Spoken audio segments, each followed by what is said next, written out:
Nachádzate sa v spoločnosti Klauke Slovensko, prevádzka Dolný Kubín. Za mňou vidíte ďalšie dve moduly lift, ktoré sme zakúpili do prevádzky v nástrojárni. Tieto moduly slúžia na zaskladňovanie nástrojov, ktoré používame vo výrobe. Dôvod zakúpenia týchto veží bola hlavne zvýšenie bezpečnosti, uskladnenia a manipulácie s nástrojmi, ktoré máme. Doterajší stav bol taký, že sme zaskladňovali alebo vyskladňovali nástroje z regálov pomocou vozíkov.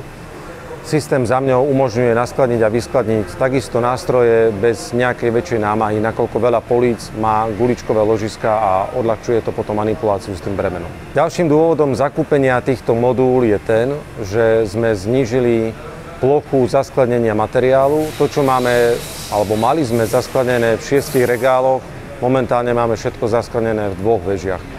Zaskladnené máme nástroje, ktoré používame v lisovni na lisovanie terminálov a rôznych konektorov.